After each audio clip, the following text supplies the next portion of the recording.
En este vídeo vamos a resolver un problema del tipo de balance.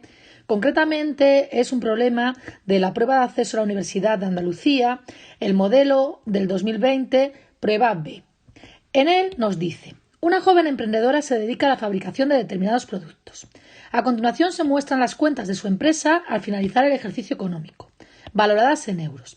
Aquí tenemos los distintos elementos patrimoniales de la empresa y los tenemos desordenados. En el apartado A nos pide que elaboremos el balance de situación de la empresa con sus correspondientes masas patrimoniales según el Plan General de Contabilidad. En el apartado B se nos pide el fondo de maniobra y que interpretemos los resultados. Y en el apartado C se nos pide que comentemos y calculemos el ratio de tesorería y el ratio de garantía. Vamos a empezar con el apartado A, que nos pide elaborar el balance, es decir, ordenar los elementos patrimoniales según un balance oficial, según las cuentas del Plan General de Contabilidad. Vamos a ir cuenta a cuenta colocándolos en la estructura del balance. La estructura del balance se va a dividir: por un lado vas a tener el activo, por otro lado vas a tener el patrimonio neto y el pasivo. El activo se va a dividir en activo no corriente y en activo corriente. Y dentro del activo no corriente, en inmovilizado intangible, material e inversiones financieras a largo plazo. Y dentro del activo corriente, existencias, deudores y otras cuentas a cobrar, inversiones financieras a corto plazo y efectivo. Y el patrimonio neto se va a dividir en tres masas, que son el patrimonio neto, el pasivo no corriente y el pasivo corriente. Vamos a ir una a una y vamos a ir colocándolas en la masa o en la submasa. Productos terminados, por valor de 14.000 euros. Bueno, pues los productos terminados son los productos que ya han sido fabricados y que van a estar en el almacén esperando para la venta. Por lo tanto, son existencias y irán aquí al activo corriente, a la masa de existencias. Por valor de 14.000 euros. Continuamos con el siguiente elemento. El siguiente elemento es la amortización acumulada de inmovilizado material. Normalmente esta es la última cuenta que se pone en el inmovilizado material, que va aquí. Y además esta cuenta de 3.000 euros hay que ponerla con signo menos, porque la amortización acumulada de inmovilizado material mide la pérdida de valor de los elementos de inmovilizado. Por lo tanto, vamos a colocarlo en inmovilizado material. Lo ponemos aquí al final porque, como hemos comentado, es la última cuenta, y además lo ponemos entre paréntesis porque en contabilidad es la forma de simbolizar que tiene signo menos. Y continuamos con el siguiente elemento patrimonial, que es proveedores. Proveedores son todos aquellos que nos han traído mercancías y que les hemos dejado a deber el dinero. Por lo tanto, es una deuda que tenemos con los proveedores, por lo que es un pasivo. Y es un pasivo por valor de 17.000 euros. Por lo tanto, es un pasivo y como cumple en un plazo inferior de un año, porque a los proveedores le vamos a devolver el dinero en un plazo inferior de un año, va al pasivo corriente. Como vemos, por valor de 17.000 euros. Y continuamos con el siguiente elemento patrimonial.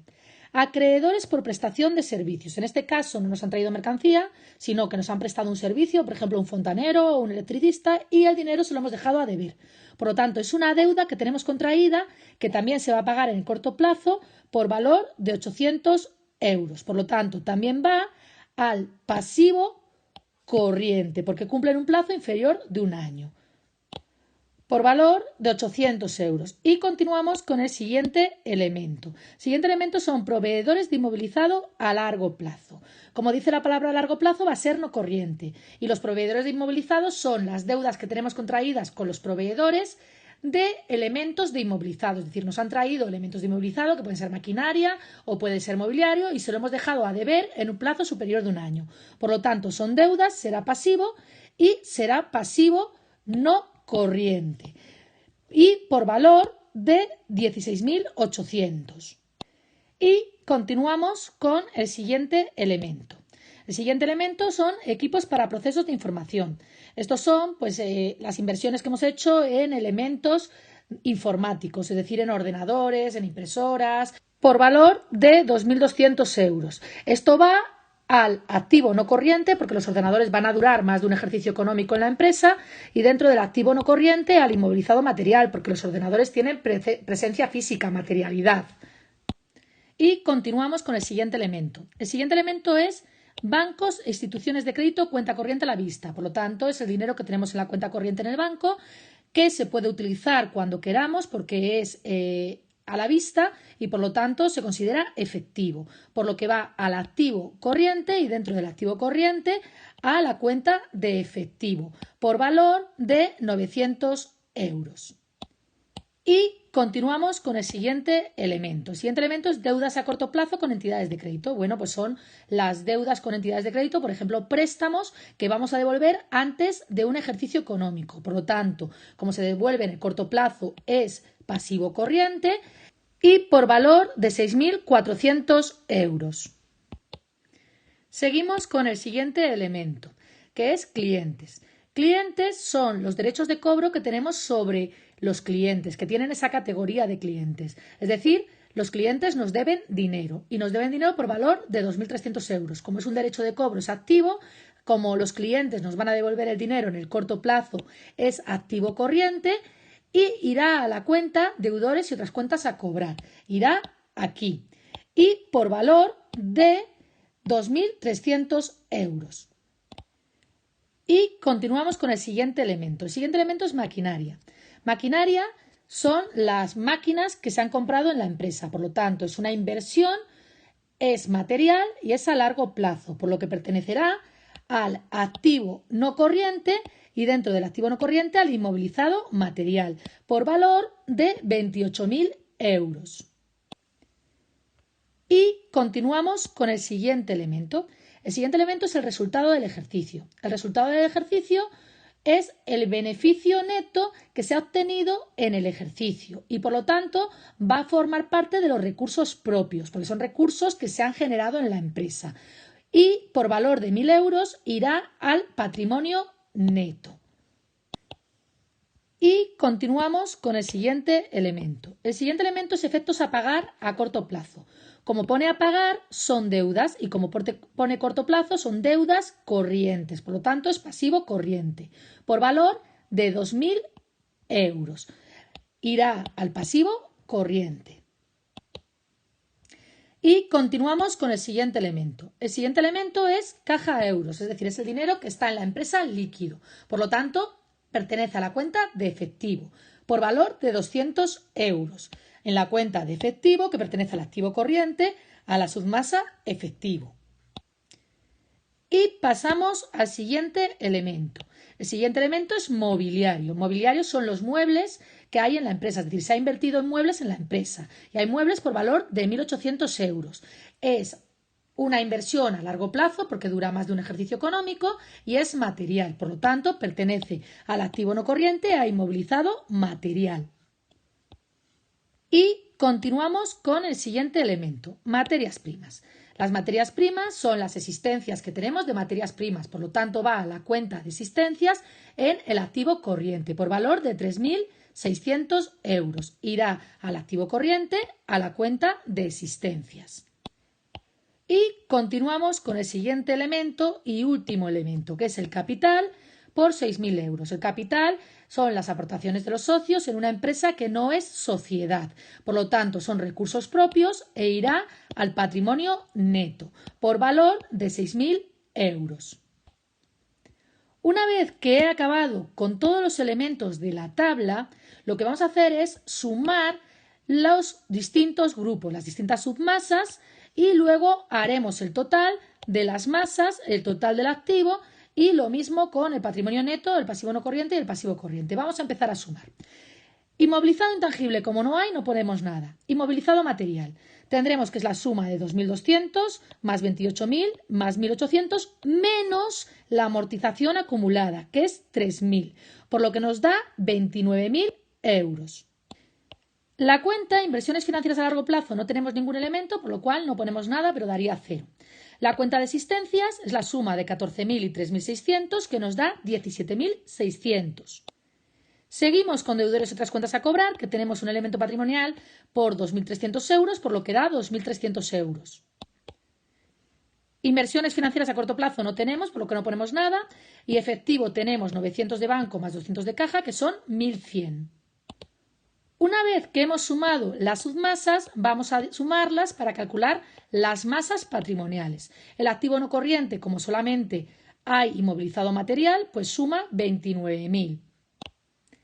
El activo corriente es la suma de existencias 17.600 más deudores y otras cuentas a cobrar 2.300 más efectivo 1.100 y nos da 21.000. Y por lo tanto el activo total será la suma de 29.000 y 21.000 que da 50.000. Y pasamos a el lado del patrimonio neto y el pasivo. El patrimonio neto es la suma del resultado del ejercicio del capital que da 7.000. Tenemos el pasivo no corriente que como solo hay un elemento patrimonial da 16.800. Y tenemos el pasivo corriente, que es la suma de los proveedores, los acreedores por prestación de servicio, las deudas a corto plazo y los efectos a pagar, que nos da 26.200.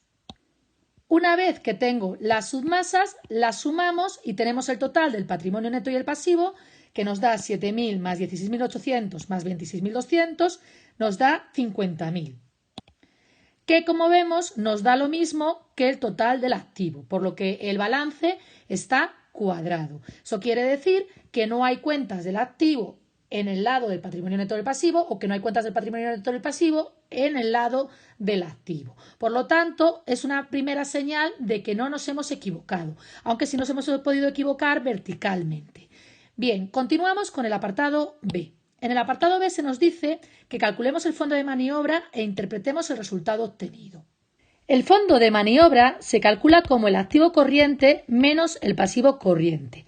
Por lo tanto, volviendo al balance, tenemos que el activo corriente es 21.000 y el pasivo corriente es 26.200, por lo que nos da 21.000 menos 26.200 menos 5.200, que como es negativo, significa que la empresa puede tener problemas de liquidez y solvencia, es decir, de no poder hacer frente a los pagos.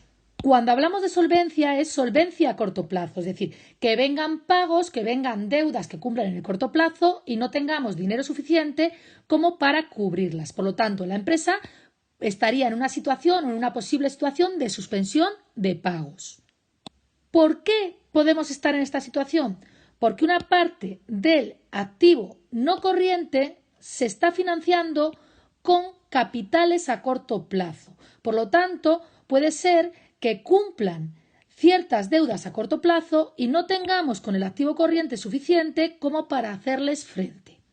Por lo que repetimos las tres circunstancias, que la empresa puede tener problemas de liquidez y solvencia a corto plazo, que estaríamos en una situación de suspensión de pagos y que una parte del activo no corriente se financiaría con capitales a corto plazo.